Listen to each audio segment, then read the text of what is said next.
Hello, good people. Good evening, good afternoon, good morning from wherever you are. Welcome back to our channel. Once again, serve your time. Richard here, as always, to share, the stories in this journey we call life, as and when they happen to me, with me, for me, or even to other people, and how that speaks to life as we know it. So today I actually want to talk about something that I think this story is inspired by a gentleman, a young guy called Ken. Shout out to you, to Ken, for inspiring this episode. And as most of you know, most of these stories just come to me as and when I experience things, So and then these things, in the end, inspire stories. But of course, the question is always, what am I learning out of an experience? How does this speak to me and to life as we know it? So I think the other weekend, I happened to be, there was a rugby tournament happening in Nairobi. I think it was the Safari Sevens. I think it was majorly a partnership between Safaricom, KCB, Safaricom, I think, and Kenya Airways. But anyway, so we went for, it was a 3-day event. So we go for this event with a couple of friends and close people in my circles to just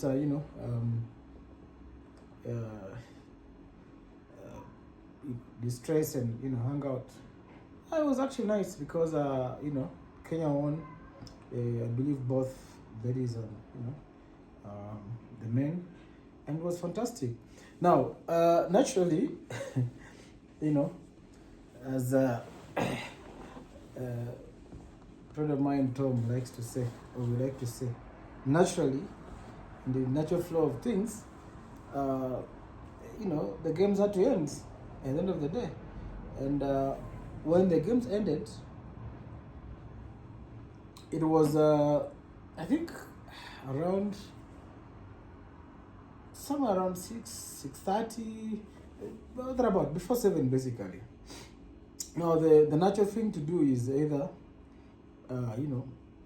go home because the following day is a working day, or just hang out for a short while, before,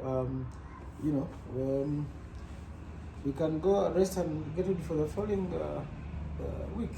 So we decided, very spontaneously actually, because I'm, personally, I like, especially on things that don't require too much thinking, I sort of like to be spontaneous. So now we decide randomly that I think we found ourselves in a situation where we're taking too long to decide where to go. We were very undecided because a couple of the guys we were with, one of them, now Ken in particular, had to go back to Naivasha. For those that don't know Kenya or Nairobi, Naivasha is about 2 hours drive, I think, from Nairobi straight to, cat is making noise, I don't know what's wrong with this cat. So it's 2 hours drive from Nairobi to Naivasha, give and take. So, but at that point, we were not thinking at, dropping Ken or anything. We were just thinking, okay, where can we go hang out for an hour or two? Then we all go home. So, as we were, deciding, it so happened that we were actually on the road that actually takes you to Naivasha straight, because from where the games were, the stadium, which is Nyayo Stadium, for those that may not know, to it's ideally connected to what they call Way, which is the road that takes you to Naivasha. Now, along the way, you know, we were just along that road. So you know what? She's just sitting like, well, we have this guy who is going to Nevada. How about we just do the after party? You know, our own version. You know, let's do a drive, drop off this guy, because you know we can hack it. Because if you're doing private and there's no traffic, you could even probably do the journey in 2 hours, rather 1.5 hours or thereabout. So off we decided to go, and it was that spontaneous. And that experience, the outcome of that is what has inspired this episode. And the topic today, or rather the title of the episode, is Hapa, see Hapa. Here is not here. So, and this is because, so we get to Nevada, right? Now we're basically at Ken's mercy as to where exactly we need to drop him off. So Ken along the way keeps, you know, giving us directions, you know, straight, left, right, and all that. So we go to a point, I think it's called Panda, something like that, which ideally I think would take you to Mahiu, if you continue going straight. So we took a turn off the main road. So Ken says, you know, it's about 1 kilometer, you know. So Hapa is a Swahili word which means here, right? So not naturally, when someone tells you Hapa, let's say someone is doing, you know, someone is either doing a motorcycle ride, or someone is in a public vehicle, which we call matatus here, you know. So they would naturally, it's just someone just say Hapa, you know, the meaning here, drop me Shukisha, just drop me here. So it's something that, you know, is common within the environs of Nairobi, but also the country in general. So Ken says, so Ken is giving a decision like Hapa too, just here, you know. So we drove because the journey from Nairobi took us less than 1.5 hours, absolutely. But the journey from the main road to Ken's destination took us another 30 minutes plus. So, and then this was a rough road. This is now this is like past 8 p.m. brother, even like really 10 or 9 or thereabout. Because now we had to. The idea for us was not to to go hang out in Naivasha, or, you know, the idea was, let's go, right? Let's go to Naivasha. Let's drop Ken. Let's just have fun, you know, while at it, because it was a ride. So Ken's like, Hapa. Keep going, Hapa. So I'm like, you man, okay, how long exactly, how far exactly are we going to go? Hapa. But the good thing with Ken, at least, you know, yeah, there was a humor about it. Of course, no one was mad. It was part of, you know, the experience. And, you know, he was cracking jokes along the way. Eventually, I believe it was a distance of 5 to 8 kilometers. Absolutely. Now, so now I ask, in fact, asking, but you guy, why didn't you tell us exactly that, you know, you had an idea? You know, you could have just told us, so we prepare ourselves mentally for another 40 minutes of, you know, a drive into the wilderness. Because at least, because it was off the main road.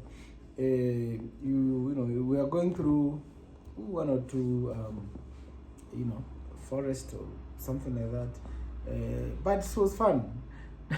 So, in fact, then it reminded me, I even told, I mean, everyone in the vehicle was just laughing and but obviously Ken knew what he was doing. But he was trying to handle the situation in the most convenient and politest way he could, I believe, making it also lively. But it reminded me I think an experience I had, I think sometime in 2016 or thereabout, where we happened to found ourselves in Dar es Salaam with a group of friends. In fact, we had gone for, I think it was a lawyers' conference with the East African Law Society. So we had gone to attend a conference. Also, this cut, but we'll see that. We had gone to attend a conference, and we happened to be delayed because we were using, like, they call them coasters, which is like the size of half a bus, literally. So because I think it's around, I think it's a 40-seater kind of, I wouldn't say minibus, but they call them coasters, but it's basically a minibus, but not the 14-seater minibus, right? So now we get to we got stopped because it was a drive from Nairobi straight to Dar es Salaam, which is one hell of a long drive. I think, I can't remember, but yeah, it was quite intense because I think it took almost a full day. We left Nairobi like 6 or earlier a.m. We were getting to Dar es Salaam, I think, around 9 or thereabout p.m. I can't quite recall, but anyway. So our driver equally didn't know exactly direction of, or rather where our hotel is situated, right? So we also had to depend on asking, people around. And I don't know, for some reason at that point in time, I don't know, Google Maps were not, I don't know why, but anyway, we were just following the driver's lead. So we end up asking people for directions. Now, this is what exactly said. Moja pamoja, that means go straight.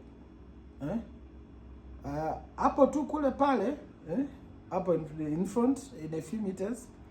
Kushoto, turn, I think kushoto is left. Kuria, right. Then moja pamoja, then go straight.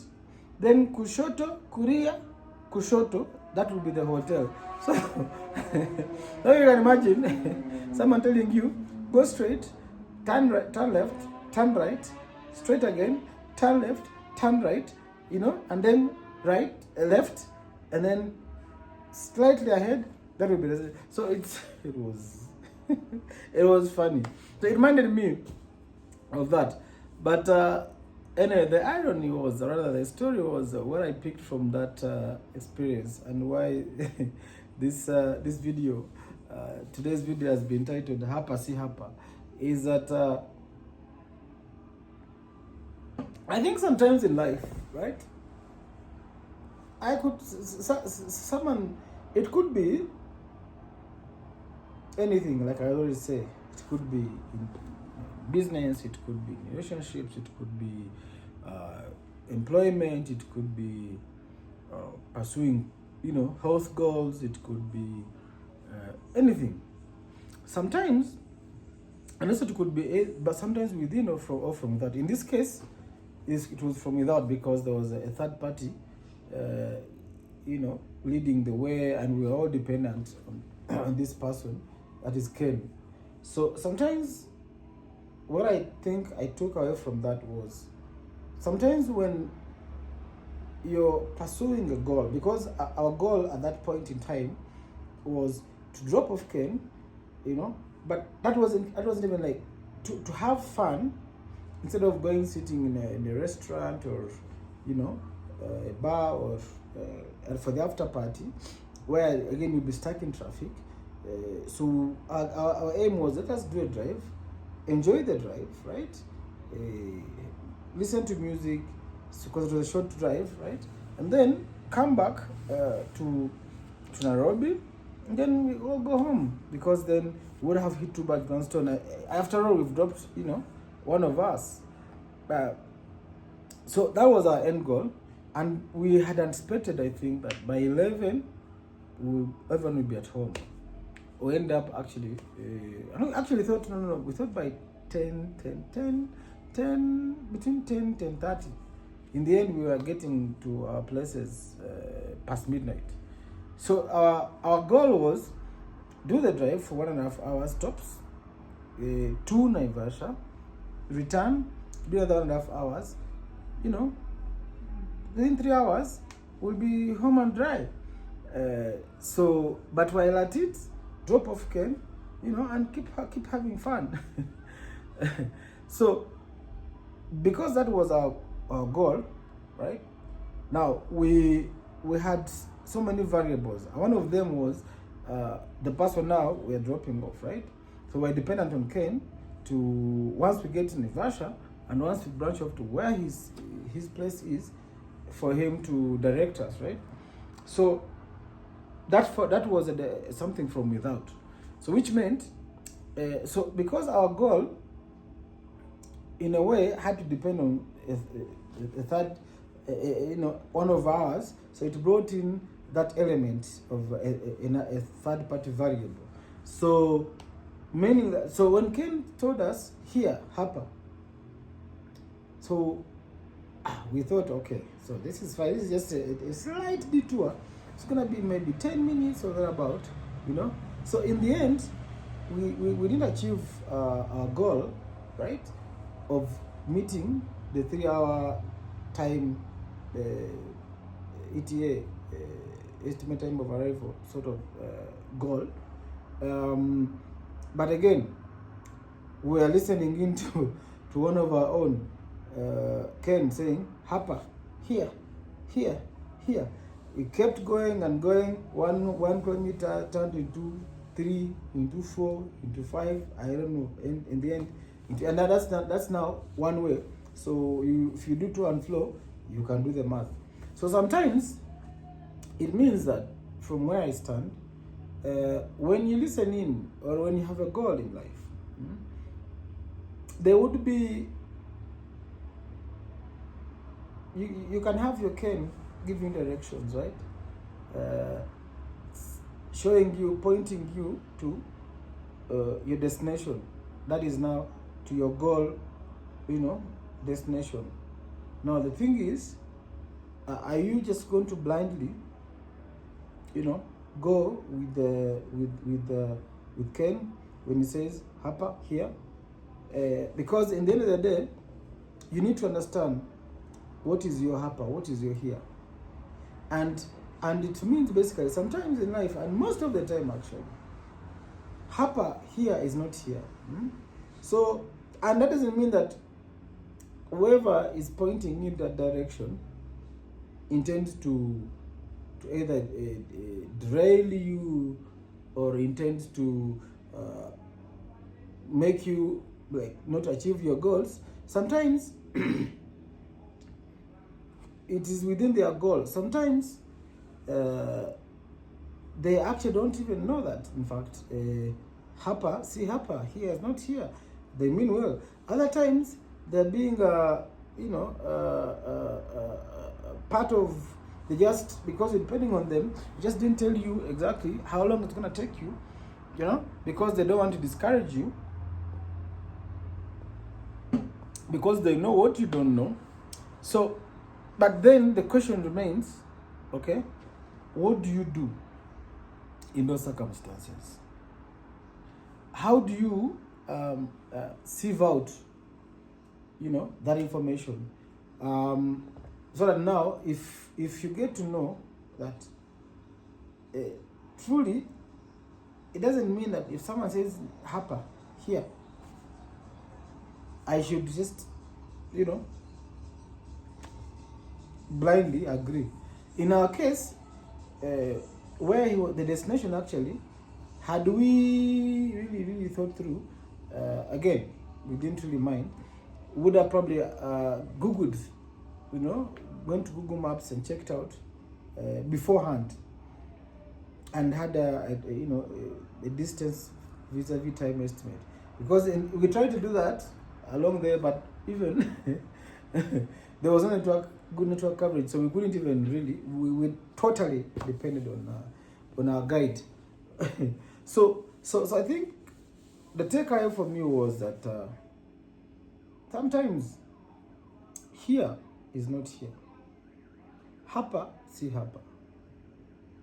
You might have plans, you might have goals, and those goals will most likely be time bound. That is your Hapa, that's your here. There will be you will set, even, let's say if it's business, you may set a financial target against, you know, that particular goal. So you want to make X amount as the result from that, whether it's business, assuming it's business. But it doesn't necessarily mean that because that is your goal, that is your here, that's your Hapa, because that's what you're targeting, that it's necessarily Hapa. It could flip, you know. There could be variables. You could have your cane that you're depending on for direction to get to your Hapa, and what you planned, what you imagined vis-a-vis the right of what it is that actually is gonna end up being your Hapa could easily be two different worlds altogether. But nonetheless, you can't stop, so you must continue to adjust. But I think be mindful that there will be times, in all the times, even maybe most of the time, that what you envision vis-a-vis your reality of the outcome at the end of it all, you know, this could be completely different things. And I think for me, and these things sound basic, by the way, I think it could sound very basic. That, of course, why do you have God blindly, or why don't you think of the possibility that may not be what you anticipated? However, it's not obvious, especially in the moment of the doing, in the journey of achieving a goal or goals. You find yourself, you know, getting so synced into the goal, into achieving the end product, that in fact you will probably not remind yourself of the fact that not necessarily that Hapa ni Hapa, here is here. So I guess for me, the lesson here, the takeaway is always remember, have the goals, plan, do what you have to do, do you the best way you can in the pursuit of goals. Set milestones, set KPIs, right? Key performance indicators for this matter. No problem, right? Set financial targets, which is the right thing to do. Set time. Be time bound. Set,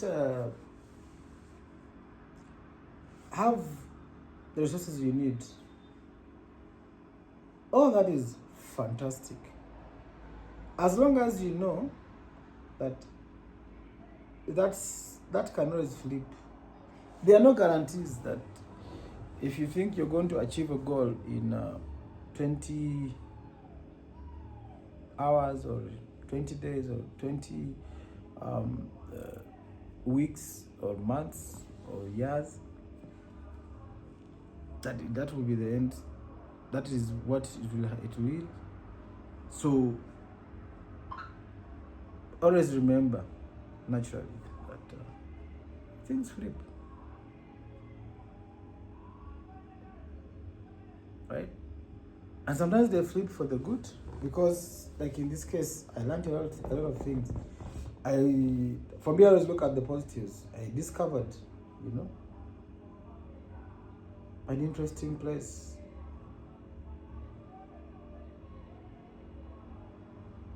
Right? I discovered. I just can't reveal specifics because for Ken's privacy. I discovered that actually this is a place that maybe, who knows, in future, because whatever they do could be something that perhaps needed. But the key thing is, have the plan, have your guide, have your Ken. But remember always that Hapa is not necessarily Hapa. It could flip. And when it does, if you don't have that in mind as you go into a situation, you will find yourself very hurt. Or you might be thrown completely off guard. But don't set out to say, I've set it, my goal is to achieve this thing in 2 years, and then because you know that the right may be different, then you lose a sense of intense focus, and just naturally, assuming you achieve your goal, you just let it, go to 4 years. No, that's not what I'm saying. I'm just saying, just be mindful, because reality, my friend, will hit you differently. And the only thing that can keep you going is you being mindful, especially when you go into these intense business engagements. Things change. Things turn out differently. So I hope that there is something that someone will pick out there from this experience, and maybe always remember, reflecting the obvious. Hapa, see Hapa. Here is not necessarily here. As always, it's a pleasure. It gives me immense satisfaction when I sit down here and have these conversations. Not necessarily to myself, because I don't even think about it anyway. Even not being a camera guy per se. I'm always looking at you, the community, and thinking someone out there is gonna pick something. So please, pick what you can, run away with it, share widely, comment, like, subscribe, view. And help the community grow. If you find this, what we share, that is something that, is relatable, is valuable, is inspirational, of course with the caveat of me being an inspirational speaker, but perhaps in reality that's my Hapa, and truly only share if you truly believe that it has value. That way, maybe someone else that needs this kind of thing. So, anyway, without further ado, asante sana. Thank you very much. Mungu abariki. God bless you. Mungu abariki Africa. God bless Africa. Mungu abariki Kenya, as we actually bury our, rested hero, Right Honorable Raila Odinga, may he so rest in peace, true son of Africa, who actually served his time well. And have a good week ahead. Kwaheri. Richard out. Bye.